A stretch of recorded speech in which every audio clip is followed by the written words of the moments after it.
Boa noite. E aí, Gabi, tudo bom? Tudo certinho, mais um evento, mais um podcast nosso, hein, Bru? Indo pro terceiro já. É isso. Parece que foi ontem que a gente decidiu começar, né? Então a gente está bem feliz aí por apresentar mais um Saúde Sem Filtro. E hoje a gente vai falar de um tema bem delicado, né? A gente vai falar de um tema que eu mais gosto, que eu sou, né, especialista, a parte de recrutamento e seleção. Então, estou emocionada até com esse tema. A gente vai falar sobre recolocação com saúde mental. Eu falo, né, Bru, que nada mais do que angustiante é o próprio processo seletivo.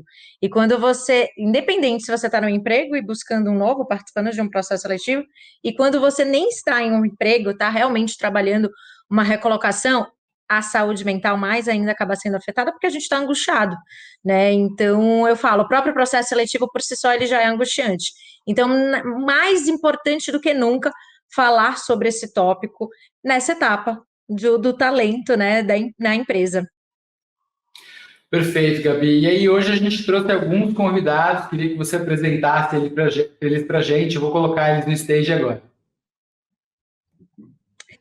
Olá, Daniel e Luciana, que prazer tê-los aqui, grandes parceiros, né? Vocês dois já de longa data.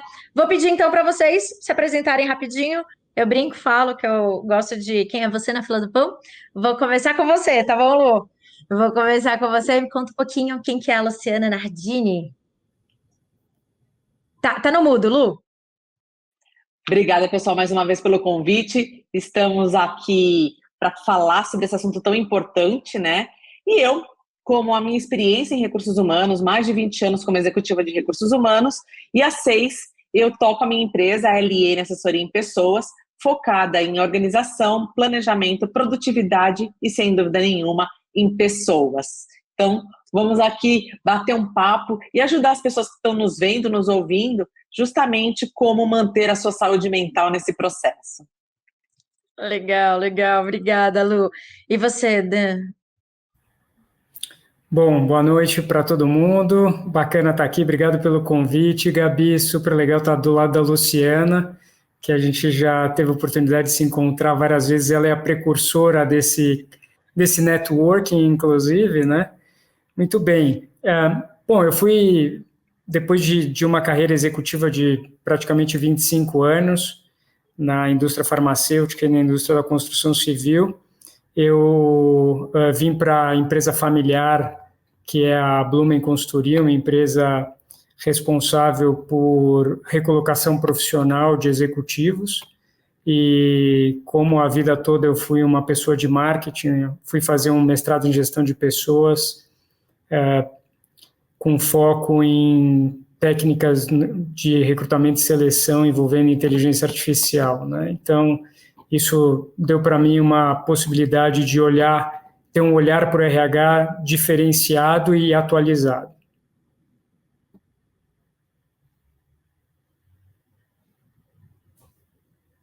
Da saúde mental nesse momento, né?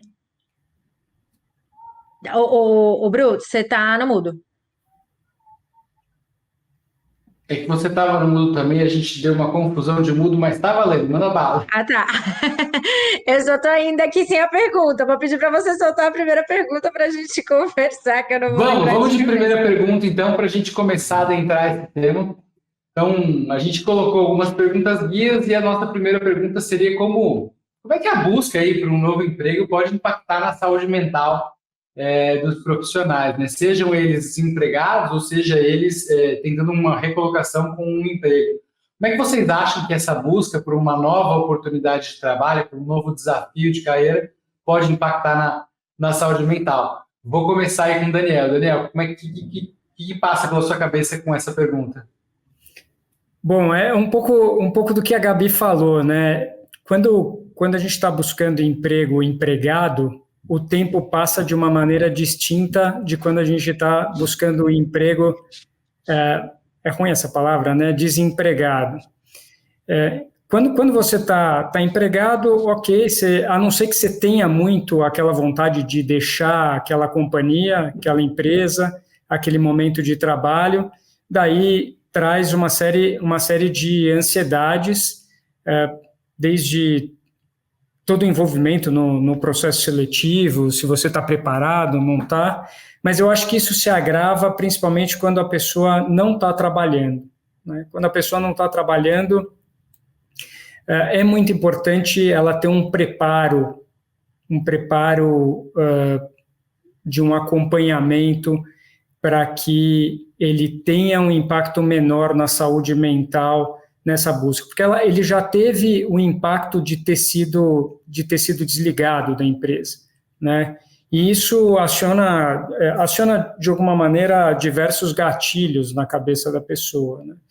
E de culpas e tudo mais. Então, a partir do momento que ele começa a busca da recolocação, é importante que ele tenha um suporte para que a saúde mental dele seja de alguma maneira absorvida, né? Para que aquele luto que ele passa, né, que é o momento da negação até o momento da aceitação, seja abreviado.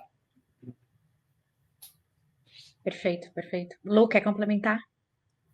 Acho que uma das principais dores ali, né, naquele momento, é a ansiedade, né? Não, o Daniel comentou isso, não tem como. A ansiedade que já no dia a dia já tem nos consumido, né? É um grande desafio controlar essa ansiedade, no momento, principalmente, que você perde o seu chão ali, em termos de recursos financeiros, principalmente, né? Dependendo da sua condição, mas para todo mundo é uma perda, como o Daniel disse, a gente pode encarar até como um luto, realmente, como a gente controlar essa ansiedade e buscar uma forma ou formas que a gente tenha de apoio para que essa ansiedade seja, no mínimo, controlada, né?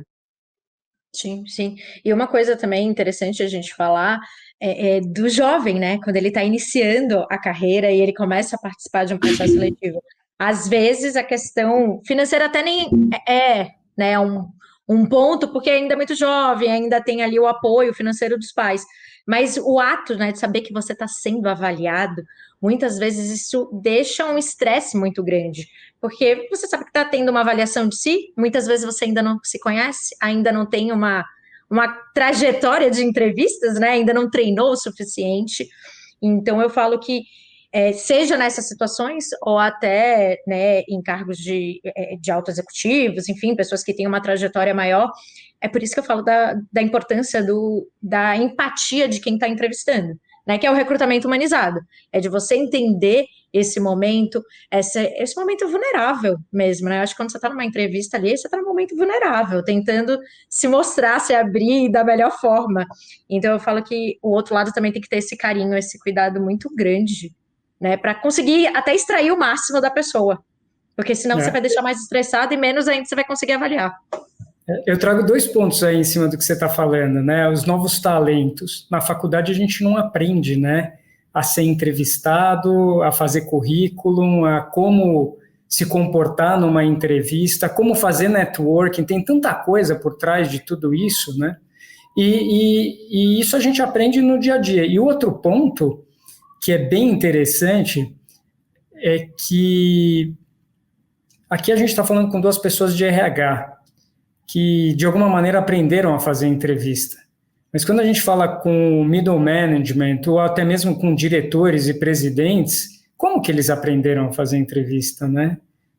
Foi no dia a dia, foi a partir de entrevistas que eles fizeram, ou que eles tiveram, ou que eles participaram, e tem daí um estilo de entrevista de cada um, né? Então, isso é uma coisa que eu acho que as empresas também precisam começar a trabalhar, é um treinamento para entrevistas, porque não tem dúvida que isso reduz muito o turnover da empresa a partir do momento que você tem uma boa condução de entrevista, a partir daí você consegue trazer os talentos certos para o lugar certo, no momento certo, e reduz assim o turnover, né? Agora, não existe essa cultura das empresas, né, de treinar para entrevistas o middle management ou até mesmo CEOs e C-levels, né?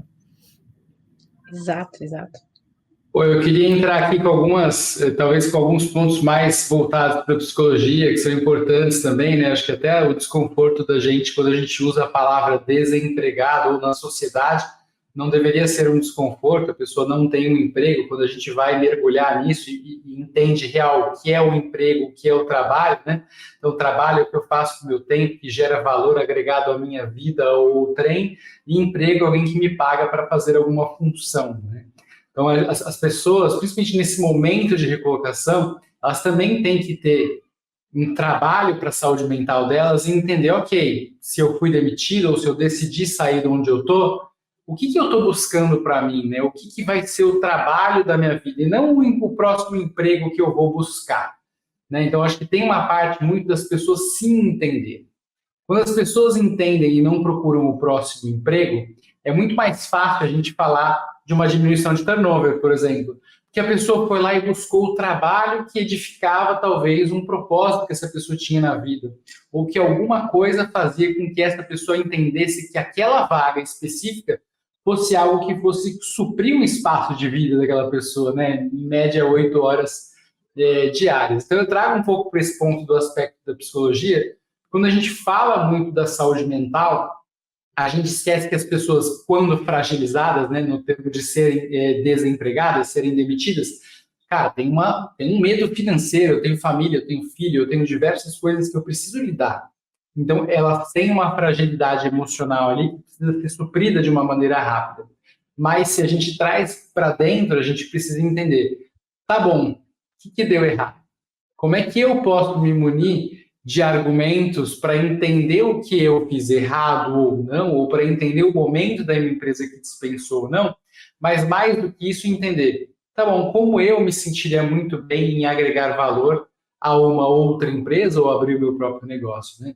Eu acho que é muito importante a gente trazer esse ponto psicológico para entender que saúde mental, quando você está à busca de uma recolocação, também é sobre vai para dentro. Entende o que você quer extrair daquele tempo que você está doando para uma empresa. Verdade, verdade. Bom, dado que a gente falou um pouco, né, dessa parte do como é que impacta, a gente já viu impacto em diversos, né, sentidos, seja na saúde financeira, seja na saúde emocional, seja na ansiedade de achar uma nova oportunidade, de suprir uma necessidade familiar. Eu queria botar aqui uma outra questão que, cara, quais são os principais desafios emocionais, né? E, cara, querendo ou não, os ânimos vão à flor da pele, né? Se fui demitido ou se quero um novo desafio, são emoções diferentes, mas queria ouvir um pouquinho da Luciana. Como é que você acha que as emoções elas são enfrentadas nessa fase?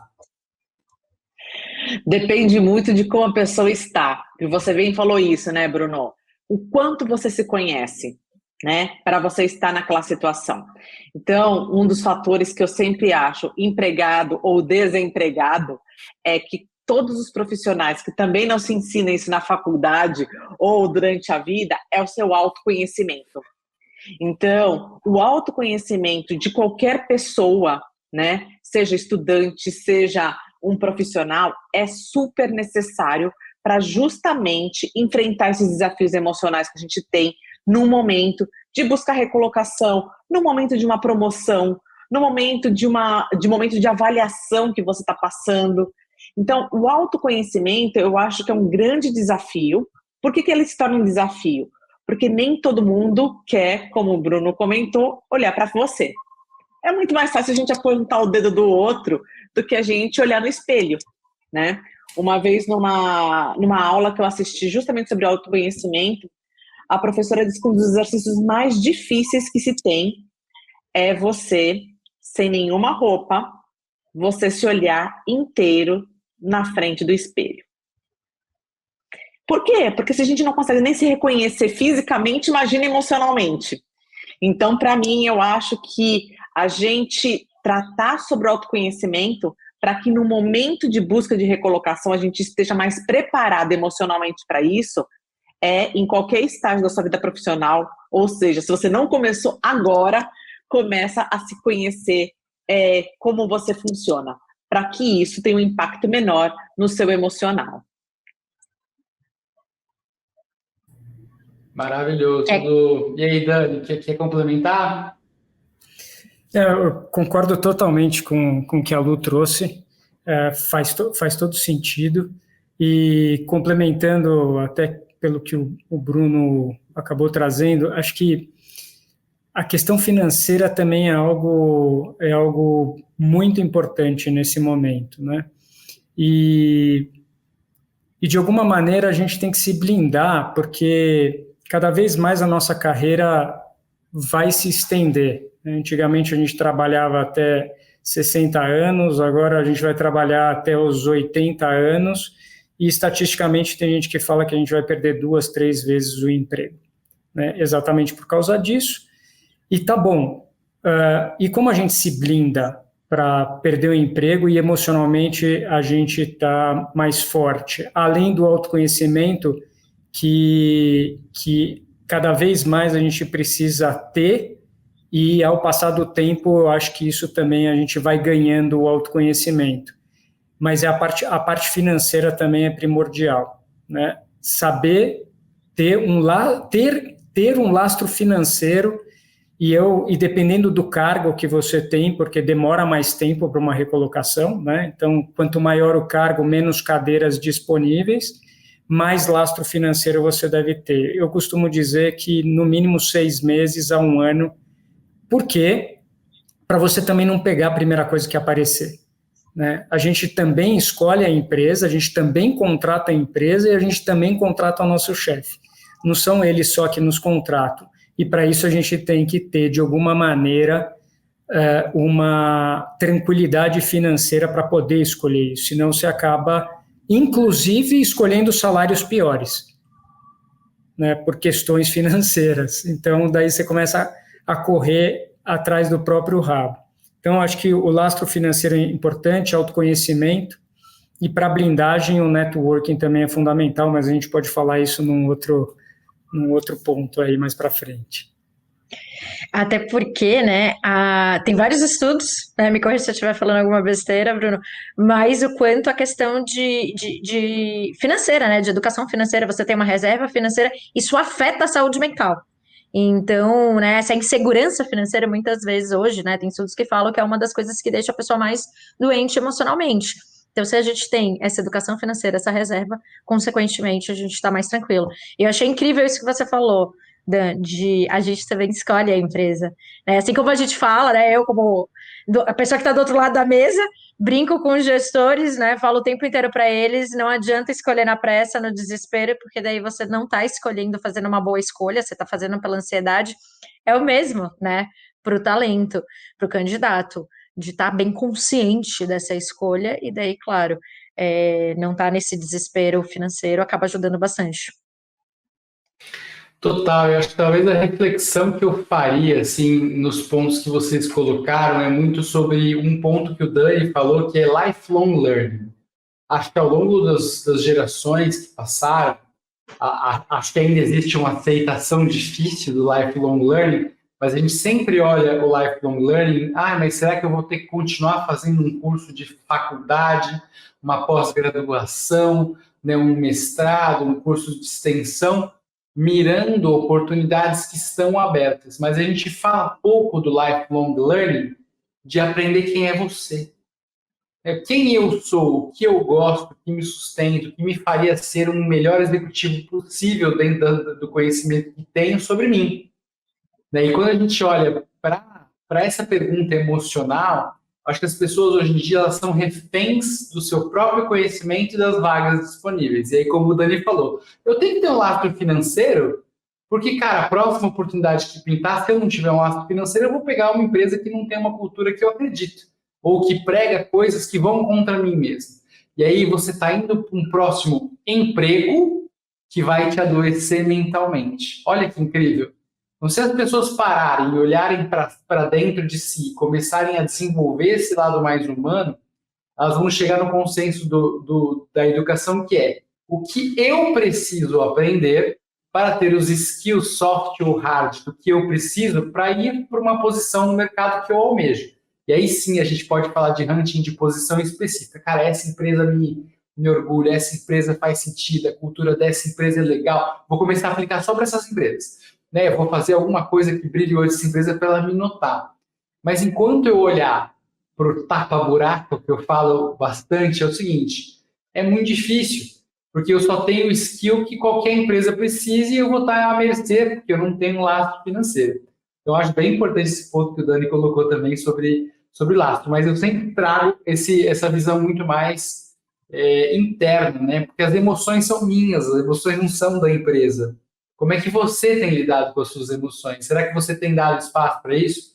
E aí, cara, talvez a vírgula dessa relação seja, sendo demitido, talvez seja mais duro, mas quando você se demite, né? Eu me demiti algumas vezes nessa vida, eu tomei o espaço e falei, cara, me demiti. O que eu quero fazer da minha vida, cara? Eu preciso entender exatamente para onde eu estou indo, o que me faz, o que me sustenta, o que me faz feliz. Só que quando a pessoa é demitida, eu entendo que existe um lastro emocional mais pesado. Mas eu sempre brinco, se ela não fizer isso agora, nesse exato momento, ela vai entrar em outro cabide de empresa que vai ter um outro problema emocional. Então é muito importante a gente refletir para as pessoas que, seja a parada voluntária ou obrigatória, ela traz um olhar do tipo assim, tá bom, onde estamos? O que eu, como indivíduo, almejo da minha carreira, que é uma carreira de vida, não é uma carreira empresarial, isso é um outro assunto que a gente pode falar mais para frente, mas o que eu quero daqui para frente, como pessoa? Como eu agrego valor a uma instituição ou como eu agrego valor a outras vidas? Né? Então, acho isso muito importante. E aí, cara, uma das coisas que a gente sabe que é pesado, né? Eu falando aqui até acho que parece um pouco leve e tal, mas a gente sabe que, principalmente quando a pessoa é desligada, é muito pesado. E aí eu queria propor uma outra pergunta aqui, que é entender um pouco como é que funciona, como é que a gente pode estabelecer, né, e manter alguns limites saudáveis, né, com trabalho durante essa fase de transição. Né? Então, imagina que eu não fui demitido, eu estou no meu emprego, mas, cara, eu já estou olhando outras coisas. Como é que você mantém esses limites saudáveis de continuar executando a minha função, mas, ao mesmo tempo, né, me preparar ou continuar procurando outras vagas disponíveis no mercado? E eu queria começar com o Dani. Nossa, isso é tão interessante, porque dentro da Blumen acontece uma coisa muito curiosa. Quando as pessoas estão trabalhando e nos procuram para ajudar na recolocação, estatisticamente eu tenho que as pessoas que não estão trabalhando se recolocam mais rápido do que as que estão, sendo contraditório com tudo que se fala no mercado, né? Porque geralmente a gente ouve, quem está trabalhando se recoloca mais rápido. Talvez pela preocupação do tempo, né? Ela se recoloca mais rápido, mas como a pessoa que não está trabalhando se dedica, eu vou exagerar aqui, né? Só para fazer uma analogia, 8 horas do tempo trabalhando para procurar trabalho, o outro está trabalhando 10 horas do tempo para apagar o incêndio na empresa e 1 hora do tempo para se dedicar às vagas que a gente encaminha para ele, a olhar para o LinkedIn, etc. Então, na verdade, quando a pessoa decide deixar um emprego, que ele quer fazer uma mudança enquanto está trabalhando, tem que ter uma dedicação grande também, né? Diminuir um pouco o pé na empresa e dedicar o tempo, independente de ter uma empresa de recolocação ajudando nesse trabalho ou não. É importante que ele tenha uma dedicação, porque do contrário vai demorar muito tempo e ele vai acabar se frustrando. A palavra é foco, né? A palavra foco, ela funciona para tudo. Se você tiver foco, você vai conseguir. E aí você tem que trabalhar os subsistemas, o teu networking da mesma maneira, o currículo da mesma maneira, você está preparado para as entrevistas para não perder aquela oportunidade que vai aparecer. Então, é importante ter a dedicação também. E além disso, né, para as pessoas que não estão trabalhando, os limites tem que ter vida além da busca da recolocação. Então, atividade física é muito importante, capacitações, né, cursos gratuitos. Puxa, eu estou com problema, a gente falou de problema financeiro, está cheio de curso de boas universidades gratuitos para a gente se capacitar. Atividade física, como eu falei, ficar com os filhos, leituras, assistir uma série, se dá o luxo de assistir uma série, trabalhou tanto, né, durante, sei lá, 10, 12 horas por dia, por que não se dá o luxo de 2 horas por dia assistir uma série, alguma coisa nesse sentido, e uma outra parte se dedicar à busca do trabalho. Procurar trabalho, dá trabalho, precisa ter dedicação, mas dá para equilibrar esse tempo também. Perfeito. Quer complementar, Lu?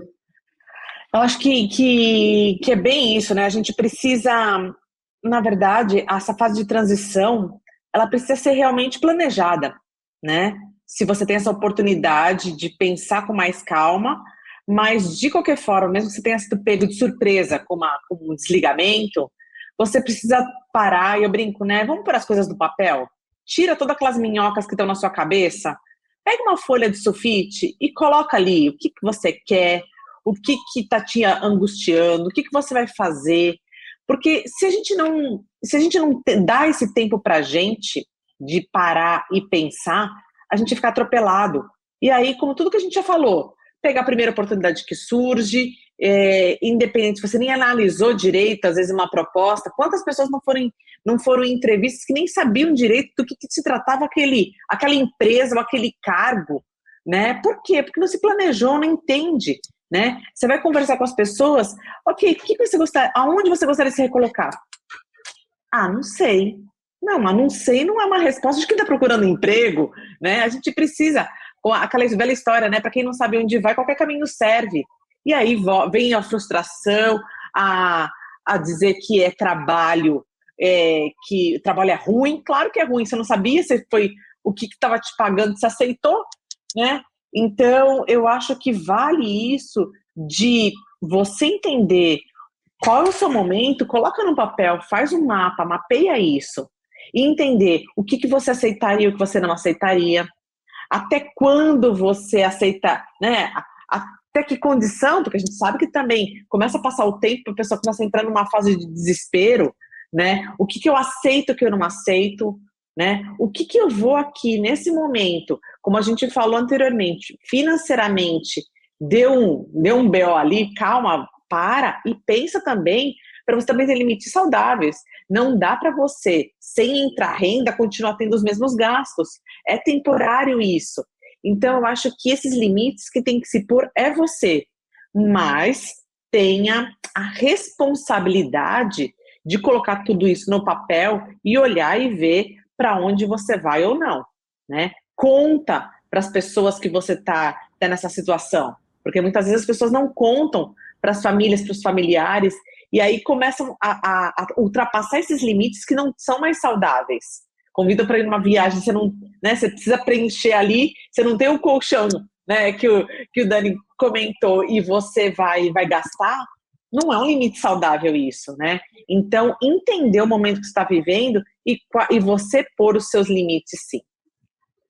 Perfeito, perfeito. Deixa eu complementar, eu complementar um ponto da Lu que eu achei super legal, que ela trouxe assim, você precisa saber o que você quer. E se você não souber o que você quer, você não consegue se vender, o recrutador não vai te comprar, né? Começa por aí, né? Você está perdido, começa por aí. E outro ponto é esse realmente de redução dos custos, né? Tem casos que eu já ouvi de pessoas que foram desligadas, não contam para a família, que é um apoio importante, não contam para os amigos, que são fundamentais para o networking, vão para o escritório de outplacement com a roupa que eles iam trabalhar, no mesmo horário que eles iam trabalhar, e voltam no mesmo horário. E daí, em casa, os gastos continuam iguais, porque não foi avisado, de vergonha. Aliás, tem um filme muito bom chamado Company Man, com Ben Affleck. Quem não assistiu, assiste, que fala exatamente sobre o que não o que não fazer na recolocação profissional. Exatamente o que não fazer. Tudo que está errado na recolocação profissional, ele faz. E um outro ponto que eu vou trazer, né, não é puxando sardinha para o meu lado, mas é olhando muito da minha dor de headhunter, né? É deixar, acho que uma forma de você manter, né, esse limite saudável durante essa fase de transição que você ainda está trabalhando e tudo mais, e, enfim, como você falou, não tem ali uma empresa de recolocação te ajudando, é deixar o teu LinkedIn atraente, né? É a gente lembrar disso, que hoje o LinkedIn, ela é uma grande página do Instagram, a gente só fica ali mexendo no Instagram, as fotinhos e tal, e esquece que o LinkedIn, no sentido profissional, é a mesma coisa.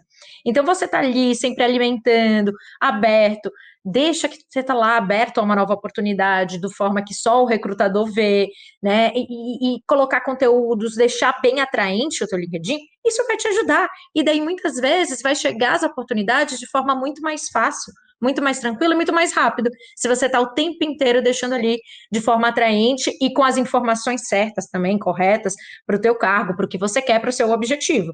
Porque isso até que o Dan falou, se você não sabe muito bem o que você quer, o recrutador vai ter dificuldade. Eu falo, 80% da minha assertividade é quando o talento se conhece muito bem e sabe muito bem para onde ele quer ir, porque daí fica muito fácil a minha avaliação. Agora, quando ele está ali, completamente confuso, ele não consegue mostrar para mim as habilidades dele, e muito menos o que ele quer da carreira, é muito difícil você fazer uma contratação certa. E quando você faz, é quase que na sorte. Porque se o outro lado não sabe, como é que você vai acertar o que ela quer? Né? Então, a gente precisa deixar isso bem claro, né, para as pessoas. 70% parece que tudo está na mão do outro, mas na verdade não. A maior parte do recrutamento está na nossa mão. Né? O outro só está ali para fazer uma avaliação e conseguir extrair, identificar e passar para o gestor, né? Mas a maior parte está com nós como candidato. Eu acho que como contribuição aí do que vocês falaram, cara, tem algumas coisas que eu peguei assim, que talvez seja legal da gente discutir, né? Acho que quando a pessoa está se recolocando, né, e pensando em limite saudável, ela já está muito exacerbada, né? Então, o Dan falou para a gente, pô, a pessoa já trabalha 12 horas, 10 horas, ela ainda tem que procurar uma outra função. E aí eu fico brincando sempre na minha cabeça, e aí pegando um pouco de exemplo meu mesmo, do que eu fiz ao longo da minha carreira, quando eu me demiti, quando eu estava buscando outras oportunidades e resolvi me demitir, cara, será que o que eu acho que é esperado de mim é esperado de mim? Olha que coisas diferentes para a gente se situar aqui, conversar um pouco. Porque às vezes eu sou um over-deliver, né? Eu gosto de dar mais do que me pedem, eu sou a pessoa que dá o couro pela empresa, eu sou a cara da empresa. Só que, cara, a empresa às vezes nem está esperando isso de você. É óbvio que você fez um track record, né? É óbvio que a primeira vez que você fez isso, as pessoas querem que você faça de novo. Mas eu brinco que existe uma fase na sua vida que você precisa empurrar o mouse. Na verdade, a gente chamava isso de empurrar a caneta. Antigamente eu modernizei, né, com o livre-arbítrio, que agora as pessoas são muito digitais, elas empurram o mouse. O que é empurrar o mouse? Cara, você vai fazer só o básico que esperam de você enquanto você procura outra oportunidade. Na verdade, nem enquanto você procura outra oportunidade. É enquanto você entende que a oportunidade que você tem ali, se você está entendendo ela errada ou não. E eu já conversei com alguns amigos meus e eles pararam para ter essa reflexão, né, desaceleraram um pouco da vida deles e eles descobriram que eles nem queriam sair. Olha que incrível, eles amavam a empresa, amavam a cultura da empresa, né, eles não tinham problema em trabalhar 10 horas, porque eles gostavam do que eles faziam, aquilo supria eles, mas é que eles estavam fazendo 200% quando eles precisavam fazer 120%. Ou às vezes eles podiam até fazer 80%, que a empresa estava ok. Mas a história dessas pessoas na empresa gerou um track record de over-deliver, né? Então, o que eu queria falar muito de limite saudável aqui é a gente entender como a gente é visto pela empresa e como a gente dá o nosso esforço pela empresa. Porque, às vezes, o que a empresa espera da gente não é exatamente o que a gente imagina. E aí, cara, tô olhando para a fase digital, olhando para, né, principalmente para agora que a gente trabalha 100% em tecnologia, a gente olha para o lado e acha que o coleguinha sempre está entregando mais. a gente acha que a pessoa que foi promovida necessariamente não é exatamente a pessoa que deveria ser promovida, mas você não sabe se ela fez um bom trabalho. Você está se comparando. E isso gera um sentimento de ansiedade, né, que pode virar outras diversas coisas. Você está ansioso porque alguma coisa aconteceu e você não tem controle sobre isso. Então, quando você começa a entender o cenário, eu falo que é o limite saudável. O limite saudável é, olha para dentro, na minha cabeça, né, e tenta entender aonde você está situado, o que está acontecendo. E se realmente a empresa não te valorizar o quanto você acredita que você deveria ser valorizado, talvez seja a oportunidade de você procurar outras coisas. Ou talvez seja a oportunidade de você falar, nossa, eu quero ser valorizado 400%, mas a empresa está esperando de mim 110%. E eu estou dando aqui os meus 390%. Gente, vamos só fazer a conta de novo? Para entender, né? Porque às vezes é um problema de comunicação, né? Eu, Bruno, brinco muito aqui que 80% dos problemas da vida é comunicação. Se todo mundo se comunicar direito, talvez a gente consiga manter esse limite saudável. E aí eu queria pegar... Bruno, antes da gente ir para a próxima pergunta, isso até tem um nome, tá? Que você falou do empurrar com o mouse. Hoje a gente chama de quit quieting, que é justamente esse, desligamento silencioso. Então, que é quando você faz ali o básico sobre o básico. A gente só precisa lembrar que é exatamente o que você falou. Estou buscando um outro lugar. Não adianta eu querer estar ali na minha alta performance e ao mesmo tempo buscar, porque é humanamente impossível muitas vezes. Então, uma coisa é a gente fazer o quit quieting, né? Nesse momento onde eu estou buscando um outro lugar, mas não fazer ad eterno como hoje, né? Principalmente a geração mais nova, porque se a gente vê o número é absurdo. Se a gente tem dados que falam que mais de 50%, 80% das pessoas têm feito o quit quieting, literalmente o básico. E daí, no final, a gente está falando o quê? De algo que afeta a saúde mental, porque você não está trabalhando com algo que para você não faz sentido, não tem propósito. E daí, novamente, aquilo cai na questão da saúde mental, né? Porque para você não faz sentido. Total. E Gabi, deixa eu... Desculpa. Manda bala, por favor, Lu. Não, só para complementar que, assim, que é um movimento muito... A linha é muito tênue até onde você faz isso, né? Porque realmente a gente não tem uma medição do quanto isso vai ser saudável ou não. Porque tem uma outra questão que a gente precisa olhar, que é a nossa reputação profissional. Então, você lembrar que você tomar uma atitude dessa, quantas pessoas ao seu redor estão vendo essa atitude, deixa aqui, tô fazendo só o básico, entregando, que pode prejudicar numa futura oportunidade. A Gabi quando trabalhou na outra empresa, cara, não dava. Ela chegou uma hora que ela só estava fazendo o básico. Então, presta atenção, porque isso também pode prejudicar sua reputação profissional, né? Porque a gente fala, o mundo é uma ervilha e o mundo dá voltas, né? Dependendo do nicho, principalmente, né? A gente sabe que existe essa troca muito fácil de ligar e perguntar, olha, como que o João estava aí, como ele era aí. Dependendo do nicho, é muito simples isso, né? Essa informação LinkedIn, né? LinkedIn. Você conecta já sabe quem te conhece, já pergunta, trabalhando na mesma empresa. Então, é um cuidado também, para a gente estar falando de limites, né? O quanto desse limite de eu só vou fazer para manter aqui, vale você entrar nessa, né? E prejudicar futuramente, né, a sua reputação profissional. Perfeito. Acho que até para complementar, assim, muito importante os pontos que vocês agregaram, mas para mim existe uma diferença muito, muito clara entre você o quit quiet, né, que a Gabi falou, que eu sei o que eu quero, mas eu vou ficar aqui quietinho enquanto eu acho outra coisa. Mas eu tive a oportunidade na minha carreira de ver o seguinte, cara, essa oportunidade é confortável, a empresa não vai me cobrar, então eu vou entregar o mínimo suficiente, porque a empresa não tem nem política de demissão. São coisas muito diferentes. E aí você encontra a empresa inteira se acomodando.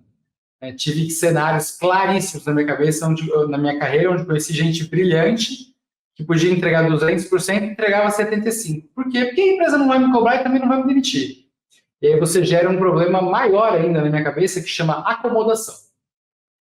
E essa acomodação vai voltar em você em 10 anos. Quando você quiser se recolocar, quando você quiser, né, achar uma outra oportunidade. E aí sim, talvez a gente precisa entender um pouco mais nesse momento de transição o como que a rede de apoio faz sentido para essas pessoas, né? Então, assim, a gente falou um pouco das pessoas se entenderem. Eu entendo que existe uma reputação, né, que fica porque você não está fazendo o seu máximo, mas você está fazendo o máximo que você pode para manter a sua saúde mental, né? Então, é possível a gente talvez entender que em algum período de tempo específico precisa existir equilíbrio entre isso. Não pode durar para sempre, senão sua reputação vai ser afetada, com certeza, mas também não pode não existir. E aí, cara, como é que vocês acreditam que a rede de apoio, né, família, amigos, profissionais, auxiliam nesse processo, né? Imagina, né, mulher preocupada com os filhos, ou marido preocupado com os filhos, né, talvez sem emprego ou com emprego, mas como é que a rede de apoio ajuda? Como é que você acha que isso fala com o nosso tema, Lu? Comunicação, você já disse a palavra lá atrás, né, Bruno? Eu acho que é a coragem, né, que a gente também já comentou aqui, de você ter essa conversa com a sua família, né? Então, eu tive essa conversa 2 vezes com os meus filhos aqui em casa. A primeira, quando eu saí do mundo corporativo, fui empreender. Então, de verdade, gente, chama uma reunião para todo mundo, e eles eram menores, né? É o seguinte, eu não tenho mais salário todo dia 30 caindo na minha conta. Coisas que a gente fazia, estamos fazendo diferente, né? Porque explicar a situação para as pessoas, né? Vou abrir um outro negócio, estou trocando de emprego, preciso me provar, vou tirar um ano sabático. O que você for fazer da sua vida, comunicar para as pessoas que está fazendo. Porque como o Daniel falou, tem gente sim que vai para Starbucks e fica lá o dia inteiro e a família acha que a pessoa está no escritório, né? E hoje em dia que não tem mais telefone fixo, então você liga para o celular da pessoa, você encontra ela onde você quiser, né? Então eu acho que esse primeiro apoio da família é para entender qual que vai ser a situação, né? Se é uma situação que a gente precisa restringir, se simplesmente trocou 6 por meia dúzia ou está melhor, inclusive, mas comunicar para as pessoas como que isso vai funcionar para que todo mundo não seja pego desprevenido e que todo mundo já tenha avisado. Combinado não sai caro. E, de uma certa forma, com os próprios amigos e com a sua rede de networking, você trabalhar ela também, né? Você contar para as pessoas como que elas podem te ajudar. Eu acho muito legal, gente, quando eu vejo as pessoas numa situação dessa, e você vira e faz aquela velha pergunta, e como eu posso te ajudar? Né? Porque eu posso te ajudar, sei lá, te emprestando meu carro para você não gastar o seu, eu posso te indicar para posições, eu posso te ajudar a reformar o seu currículo. Eu vivo fazendo isso para as pessoas que estão ao redor. Você quer que eu dê uma olhadinha no seu currículo? Né? Quer que eu veja o seu LinkedIn como que tá e tudo? Por quê? Porque isso é rede de apoio, gente. Porque às vezes a pessoa, naquela situação, não vai ter grana para pagar uma pessoa para fazer esse trabalho profissionalmente para você. Mas se você tem alguém que possa te ajudar, ofereça esse apoio também, né? Para que a pessoa fique mais tranquila neste momento. Então, eu acho que a comunicação é a melhor, porque a gente fingir que não está acontecendo nada pode ir para um caminho bem complicado. E a gente vai precisar desse pessoal, né? Estatisticamente, 60% a 70% das recolocações acontecem a partir do network. Então, e quem pensa que família não ajuda é mentira, que é o segundo grau do network. É exatamente quem, no final das contas, pode indicar o amigo do amigo. Né? A gente pensa que não, mas a família pode ajudar. Eu não estou falando só da família próxima, estou falando de primos, né, tios, irmãos e tudo mais. Então, é fundamental que todo mundo saiba. Agora, tem um ponto que no Brasil a gente faz muito pouco, que é um networking genuíno, né? Aquele networking de manter a relação desde a época da faculdade ou até antes disso, passando pelo trabalho, e daí vai trazendo as pessoas do trabalho também até os dias de hoje, né? Não precisa ser todo mundo, mas pessoas que sempre você teve uma boa relação. E não procurar só quando precisa, né? E networking é ser interessante interessado e não interesseiro, né? Eu brinco dos 3 Is, né? E sempre que você puder, todo mundo, como a Lu falou, de alguma maneira, né? Todo mundo quer trazer um conselho, uma orientação, dar uma ideia, ajudar, né? E isso faz com que, de alguma maneira, as pessoas fiquem mais confortáveis durante todo o processo. É importante que a pessoa se ocupe com isso também, com o networking. Então, ele é fundamental. Não tenha dúvida que é a ferramenta mais importante, mas ela tem que ser nutrida de novo, né? Que nem a gente falou, desde a faculdade, a gente tem que nutrir. Lá nos Estados Unidos, inclusive no Vale do Silício, eles têm uma prerrogativa de que vai almoçar, já que você tem almoço, vai almoçar com alguém da empresa vizinha que você não conhece. Ocupa aquele tempo de almoço para conhecer outras pessoas, conhecer a forma de trabalho, o que os outros fazem, fazer um benchmarking, conhecer outras coisas, outras possibilidades, né? Cara, Daniel, eu queria até pegar esse trecho que você falou, cara, que é bem importante. Eu acabei de voltar de Boston na semana passada e estava no Harvard Club.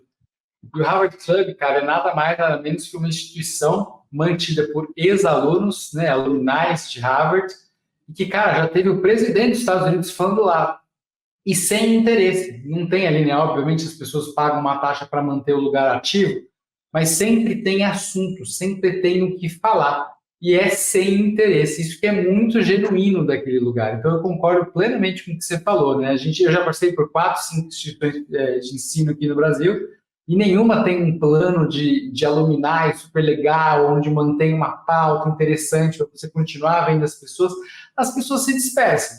E aí, realmente, fazer esse networking é muito mais complicado, porque as pessoas não têm ponto de contato, seja ele digital ou físico, né? E agora, quando a gente entra mais na rede de apoio, principalmente de família, amigos, cara, a gente precisa dessas pessoas para apoiar não só via indicação, não só pelos contatos delas, mas também emocionalmente, né? A gente não pode esquecer que a gente tem 24 horas no dia, que a gente trabalha 8, que as outras 16. Muitas vezes eu vivo as 16 com a minha esposa, com o meu marido, com os meus filhos, né? E eles fazem parte da minha estrutura emocional. Então, se eles não sabem a verdade, eles não conseguem te ajudar. E às vezes é muito difícil você, né? Pô, fico até triste quando vocês falam de puta, a pessoa ficou indo para o Starbucks, a pessoa não contou para a família que ela foi demitida. E aí a gente tem que passar a pensar em dar estrutura emocional em uma outra esfera para essa pessoa, porque ela precisa se entender como pessoa primeiro, né? Porque o que ela chama de família, se ela deixa de contar, talvez tenha um problema muito maior do que não ter emprego agora, né? Tem uma estrutura emocional de suporte, né? Então, eu vou deixar para a Gabi aí complementar. Eu só queria lembrar, fazer aqui uma provocação, né? Vocês falaram, claro, super contra a pessoa mentir e tudo mais, e não contar para familiares e amigos. Mas a gente também precisa, para aquelas pessoas que a rede de apoio, que normalmente costuma ser a rede de apoio padrão, como familiares, às vezes não é o melhor meio. E daí, então, o que eu faço? É também saber em quem você vai ouvir, não é mentir, mas se sabe que por algum mecanismo seu, aquela pessoa que você esperava tal comportamento, que ela iria ser sua rede de apoio familiar e ela acaba não sendo a pessoa que às vezes te traz mais angústia, mais saúde mental, né, prejudica a sua saúde mental, é de não ouvir também, né? Acho que é importante a gente lembrar disso. Vamos ouvir, vamos atrás de quem realmente vai nos dar uma rede de apoio, como o nome diz. Apoio. E não necessariamente, exato, e não necessariamente a figura do pai, da mãe, do irmão, do primo, do tio, mas a pessoa que realmente vai te apoiar, seja numa indicação, como, né, a gente falou, ou seja emocional. Às vezes a pessoa não vai ter alguém para te indicar uma empresa, mas emocionalmente vai ser a pessoa que vai te dar o apoio, que vai te fazer aquelas provocações. Mas será que esse lugar, você não vai acabar caindo no mesmo lugar de onde você estava antes, do gestor X que você reclamava? Mas, poxa, você vai baixar tanto assim o seu salário? Eu acho que você podia permanecer com o salário que você estava antes ou dar um upgrade, por mais que você foi, né, desligada. Então, acho que é importante a gente lembrar disso. a gente tem costume, né, brasileiro, de achar que sempre a rede de apoio é figura pai, mãe, enfim, irmãos. E às vezes não. Às vezes é um vizinho. Às vezes é um colega do trabalho, colega da faculdade, um primo distante. Então, eu só queria, né, lembrar isso das pessoas, porque infelizmente acaba atrapalhando mais, não por mal, mas às vezes algumas pessoas acabam atrapalhando mais do que ajudando, né?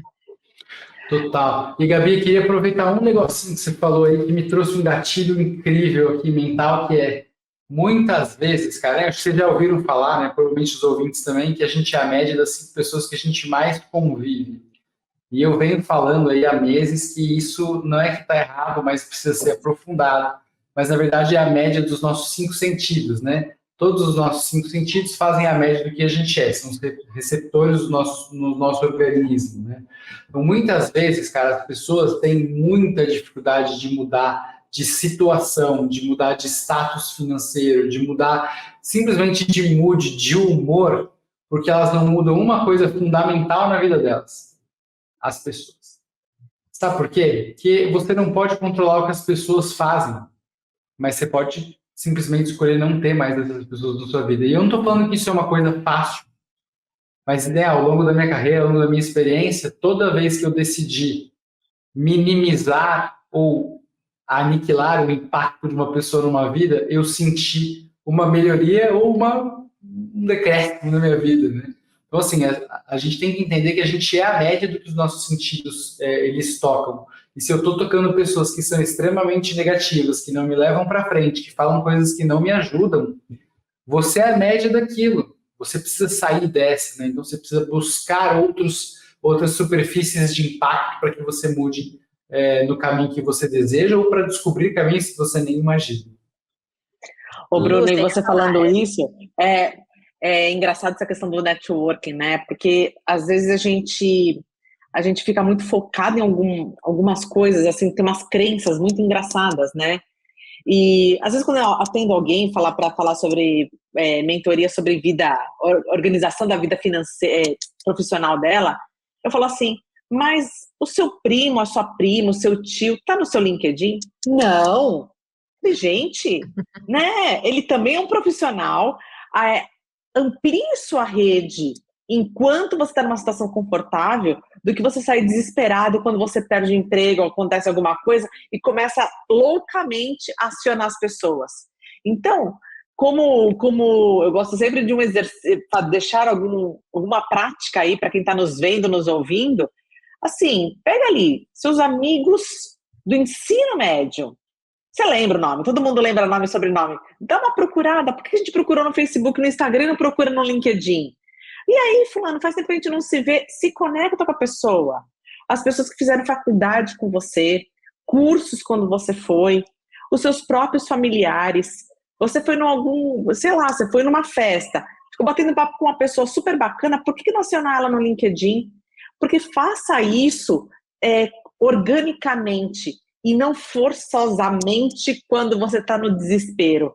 Amplie, chama as pessoas para o café. E hoje em dia está tão fácil o café virtual, né? Me conta o que você está fazendo. Outro dia eu fiz isso com a Gabi, fazendo um tempo que a gente não se falava. Vamos se falar, né? Não é só ficar trocando mensagem, vamos se falar mesmo. Então, fica a dica aí, né? Lição de casa aí para as pessoas pensarem nessa sua rede. Pelo menos aí, eu tenho certeza que vai surgir uns 10 nomes aí para você acionar na próxima semana. E não fazer de forma desesperada, né? Porque o que eu mais vejo é eu sair mandando para o perfil, para a vaga, para a pessoa que não tem nada a ver com o que eu quero. Então, é fazer de forma consciente, né? Então, que pessoa faz sentido eu ter ir lá e falar, olha, estou buscando emprego, tem alguma coisa aí? Também isso é importante, porque às vezes aparece, a gente mais vê, né? Quando abre uma vaga, a vaga é de tecnologia e vem a galera do marketing, porque sai mandando a rodo. Não, né? Outro dia eu estava ajudando uma pessoa, ele falou, Gabi, analisa para mim o meu currículo, eu não faço, bom, o Daniel sabe disso, a Lu também, eu não faço muito isso. Falei, mas era um conhecido, eu falei, tá, bom, vem cá, te ajudo. E daí, estava ajudando ele, e daí quando eu vi, ele estava se candidatando para uma linguagem completamente diferente da dele. Falei, mas por que você está se candidatando para uma linguagem de Python se para você é .NET? Qual é o sentido? Você está perdendo energia, você está perdendo gasto de tempo. Vai conversar com as empresas, a vaga, que é da tua linguagem. Senão, é aquilo que o Daniel falou do início, né? O foco. Você não tem foco. Então, é só lembrar disso, né? Essa análise também, né? Desse network, enfim, dessa abordagem dessas pessoas, né? Vamos para a próxima pergunta, Bru? Super concordo, Gabi. E assim, acho que a gente tem que, na verdade, também já colocando alguma expectativa para a próxima pergunta que a gente tem para fazer. A gente está se encaminhando para o fim, acho que foi um papo super bacana. E, cara, falar nesse momento, né, de recolocação e saúde mental é muito importante, porque é um momento onde realmente as pessoas talvez estejam mais fragilizadas e que precisam olhar um pouco mais para dentro e entender não só networking, não só rede de apoio, não só o que elas realmente querem, mas elas precisam entender que a saúde mental é importante, não só porque a gente chama de carreira, né, e com as aspas adequadas aqui, a gente, durante muitos anos, falou que carreira é o que você fazia dentro da empresa, né? A carreira que eu tive na empresa tal, a carreira que eu tive na empresa Y, mas carreira é o resultado do teu trabalho ao longo da tua vida, né? Tem pessoas que têm carreiras incríveis em diversas empresas. E aí eu queria fazer a pergunta tanto para a Luciana quanto para o Daniel, que é a nossa pergunta caricata aqui de fechamento do podcast, que é, cara, pensa no seguinte, né? Daqui a 5 anos, como que vocês acham que cada um de vocês vão contribuir para a saúde mental de todo mundo aqui que está à sua volta? E eu queria começar pela Lu. Já pus meus planos estão sim andando, né? Principalmente porque aquela história que a gente nascia, crescia, estudava, casava, tinha filhos e trabalhava e aposentava, não existe mais, né? A gente faz esse ciclo várias vezes hoje em dia na vida, né? As pessoas casam várias vezes, as pessoas têm filhos com pessoas diferentes, as pessoas têm carreiras diferentes ao longo da vida. E justamente eu sou administradora fiz administração de empresas por formação, desde o ano passado estou fazendo psicologia, porque eu acho que é um complemento para justamente ajudar na saúde mental das pessoas com quem eu trabalho, né? Eu acho que é um complemento do que eu posso fazer. Então, a minha contribuição vem justamente isso, conseguir entender de uma forma, sair do senso comum, né? E realmente entender como funciona mecanismos, como a neurociência está envolvida com isso. A gente não pode só achar que o mundo vai ser só inteligência artificial, a gente vai continuar sendo humano, sim, mas se a gente não tiver essa inteligência emocional para lidar com tudo isso que está acontecendo, a gente vai padecer do mesmo jeito.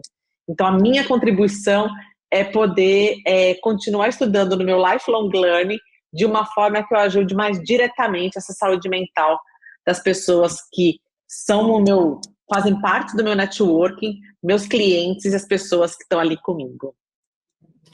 Que incrível essa contribuição, Lu. A gente está num caminho muito similar. Minha pós foi psicologia e hoje eu estudo neurociência também. Então, cara, são cursos incríveis e que faz com que a gente seja mais empático às pessoas à nossa volta e tente entender não só, né, o contexto, mas sim o como a gente consegue contribuir e ajudar na vida de cada um. E você, Dani? É curioso isso, né? Eu tive uma experiência recente familiar de depressão na família, né? E depressão, eu acredito que muito tenha sido pelo fato da pessoa ter se aposentado. Então, eu acho que você se manter ativo, se manter trabalhando, se manter produzindo, né? Seja um estudante, seja uma pessoa que está ingressando no trabalho agora, ou que está para se aposentar, não se aposente, né? Se aposente, mas continue ativo, continue fazendo consultoria, continue dando aula, ensinando, fazendo trabalho voluntário. Puxa, eu tenho grana para caramba, não preciso, mas se ocupe, porque do contrário você vai ter algum problema, mesmo porque você trabalhou, eu não falo 8 horas, que a nossa geração aqui não trabalhou 8 horas por dia, trabalhou 10, 11, 12 horas por dia, e de repente você cai para zero, é um negócio que é muito impactante. Então, eu acho que é importante não deixar as pessoas pararem, e esse é algo que eu procuro aconselhar a minha família, as pessoas que estão à minha volta, e sempre conversando, né? Tendo relacionamentos. Tem uma outra estatística, eu não lembro de números, mas vocês já devem ter lido, os amigos são fundamentais para a saúde mental, né? Amigos mesmo, não estou falando necessariamente de família. Então, sair com os amigos, estar presente com os amigos, receber em casa. Puxa, agora eu estou num momento... eu passei por um momento de transição, assim que eu avisei um amigo meu, um dos meus melhores amigos, ele virou para mim e falou assim, você quer ir para minha casa da praia? Sem ele estar presente, eu te empresto minha casa da praia. Então, assim, amigos, durante, né, a nossa vida, nesses próximos 5 anos, 10, 15, 20, enquanto a gente estiver vivo, eu acho fundamental. E só uma coisa, né? A gente fala do profissional, que é aquele que tá batendo cartão, vamos dizer assim, ou que seja, na própria empresa mesmo, né? Mas a gente precisa lembrar que hoje tem uma nova profissão, que é o profissional acadêmico. É a pessoa, né? A aposentadoria é ótima para você ser o profissional acadêmico, que é aquela pessoa que vai fazer vários cursos, vai voltar às vezes para a faculdade, vai fazer uma especialização, né? Que seja aprender língua, vai passar 3 meses. Eu tenho uma tia que se aposentou, vai ficar 3 meses na França. Então, também existe, né? A gente precisa achar que o profissional só é aquele que está dentro de uma instituição empresarial. Não, dentro de uma instituição acadêmica, você também pode ser considerado, né, um profissional acadêmico.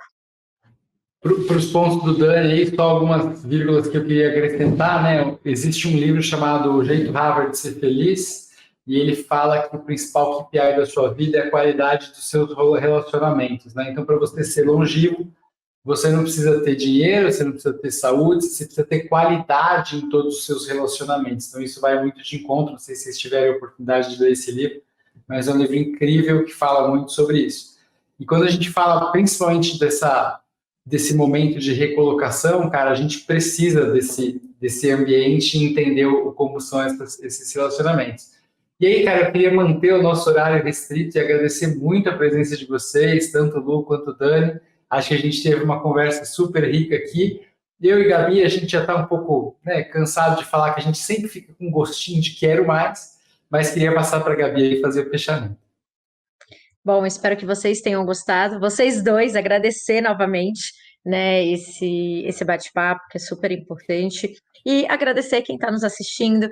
Então, não deixa de curtir, comentar, compartilhar. Deixa seu comentário, seu relato, né? Compartilha com colegas que estão nessa fase de transição, de recolocação, ou também com gestores, né? Que a gente falou aqui da importância da empatia de quem está entrevistando, também é muito importante para essas pessoas assistirem. Vamos todos, né, falar mais sobre o tema de saúde mental dentro da instituição empresarial. E aí sempre vale aquela chamada final para os nossos ouvintes. Se você não ouviu Saúde Sem Filtro ainda, a gente já está com 3 episódios. Eu convido vocês a ouvir esses 3 episódios. E também convido para vocês para entender um pouquinho mais de quem é a Movo RH e quem que é a Equilibrium, que fizeram esse negócio aqui acontecer e que esperam que isso aqui vai bem longe. Então, eu queria agradecer e dizer muito obrigado para cada um dos ouvintes que tem mandado feedback para a gente. Obrigado, gente! Obrigado, tchau.